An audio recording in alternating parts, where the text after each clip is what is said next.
Notre corps de femme, c'est pas seulement notre corps, mais c'est la continuité de toutes les femmes qui ont vécu et marché avant nous dans notre lignée féminine. Certaines femmes vont être très, très loin de cette réalité-là ou de cette compréhension-là interne, et c'est normal, c'est pas nécessairement facile d'aborder ou de ressentir cette réalité, mais c'est le cas de toutes les femmes. Une femme n'est jamais seule. Une femme vient avec toute l'histoire de sa lignée féminine et des femmes qui ont été là avant elle et qui vivent de l'intérieur à travers notre womb. Donc, quand on parle de guérison féminine, de reconnexion à soi et à son pouvoir, ça veut nécessairement dire que j'apprends, oui, à revenir dans mon corps, oui, à relâcher les pressions et la toxine et tout ce qui est dans le chemin, mais ça veut dire pour une femme, tôt ou tard, d'apprendre à descendre dans les dimensions plus profondes de qui on est, d'où on vient et qu'est-ce qu'on a à faire. Et sans la reconnexion ou une meilleure compréhension de ce que c'est pour une femme d'être la passation ou la continuité de lignée féminine, ça veut dire qu'il manque profondément quelque chose dans le contexte de je suis qui. Et c'est ce qu'on va prendre le temps d'approfondir dans cette vidéo. L'utérus, bien que ce soit un organe de reproduction et qu'on banalise énormément cette réalité-là, et ça c'est déjà incroyablement puissant, c'est aussi un espace de mémoire, c'est aussi un espace qui contient l'histoire génétique de où on vient, qui contient tous les non-dits, toutes les expériences qui ont été vécues sont codifiées, enregistrées à l'intérieur de notre womb, encryptées dans les tissus et la mémoire originelle. Et ça veut dire autant les potentiels, les savoir-faire, dans le subtil comme dans le concret, que toutes les blessures, les blocages, l'énergie non résolue et non intégrée dans un karma qui se passe de génération en génération. Donc le womb, c'est comme une matrice de mémoire qui remonte à très, très loin. Et parfois, il faut vraiment aller au-delà de ce qu'on voit chez nos mères ou nos grands-mères, mais c'est vraiment une passation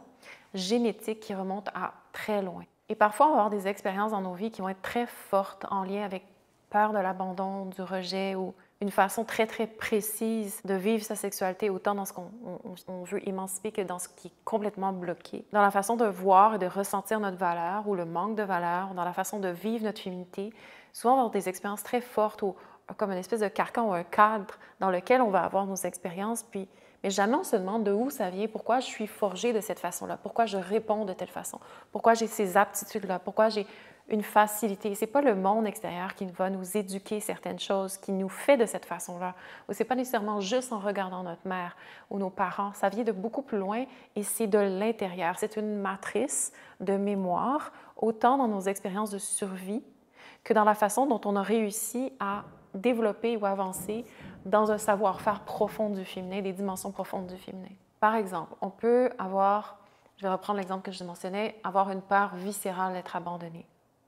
Et il peut y avoir certains triggers ou certains contextes qui vont éveiller cette peur-là,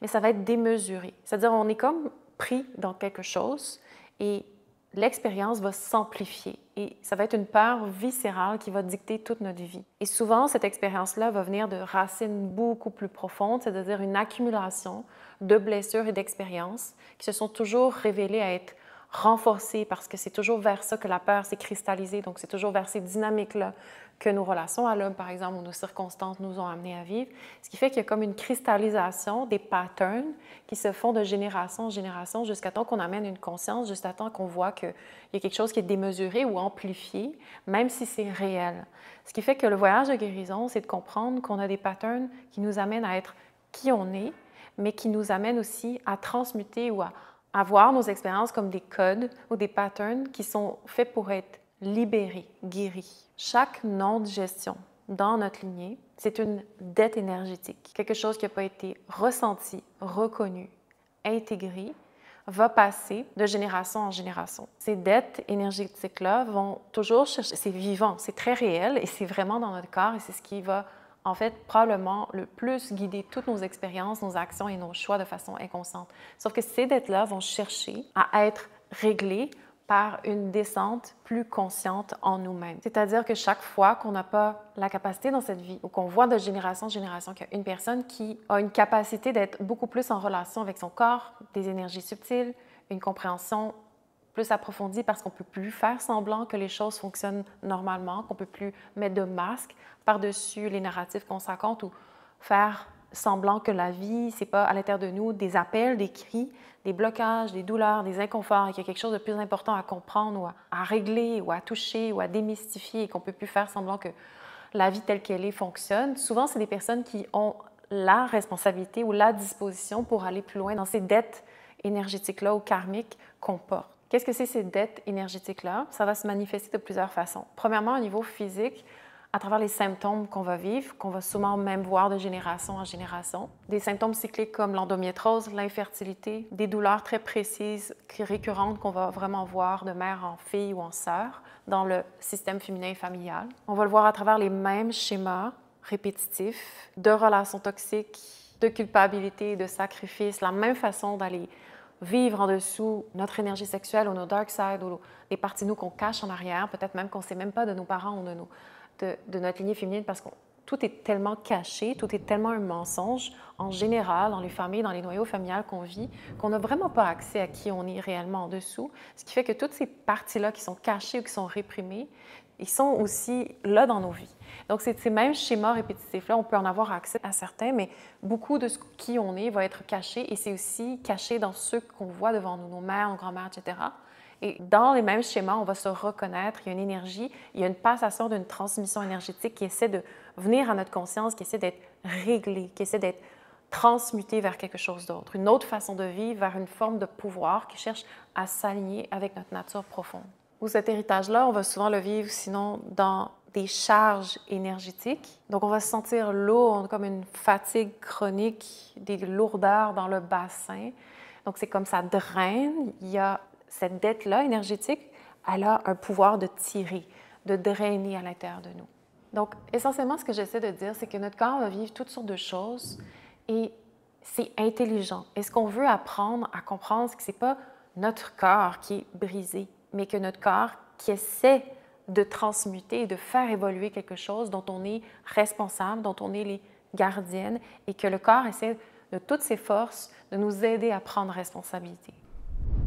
Donc, à partir d'une réalité que je vous ai résumée très rapidement, mais qui est le propre du Womb Healing, comment on arrive de là à rentrer dans le corps pour transmuter et actualiser cette dette-là dans un pouvoir conscient? D'abord, je le répète, le corps est la prémisse au cœur de la guérison, c'est que le corps, il est intelligent, le corps sait guérir, le corps sait s'auto-réguler, autant dans ses niveaux superficiels que dans ses niveaux très profonds. À partir du moment où on comprend ça, on veut aider, on veut supporter le corps, autant dans nos niveaux psychiques que dans toutes les dimensions qu'on rencontre à l'intérieur de nous. Ça veut dire que quand j'arrête de courir partout, de m'éloigner de moi-même, de me disperser constamment et partout, et que je commence à avoir un travail pour revenir vers moi-même, entrer mon attention à l'intérieur et habiter mon corps, mon temple, je commence à me rapprocher d'un espace où est-ce que je peux laisser le corps faire son travail d'intégration, d'assimilation et d'équilibre interne dans nos dimensions et nos codes les plus profonds, avec notre réalité de surface. Ça veut dire qu'essentiellement, le corps a une capacité de guérison et c'est pas en toujours parlant du passé et en étant attaché au passé, mais en laissant le corps le métaboliser de l'intérieur. Le Womb Healing, la pratique Origin Yoga, tous les voyages de guérison qu'on fait dans le corps, entre femmes, les cercles de femmes, les ateliers, la formation immersive de 12 mois, tout ça,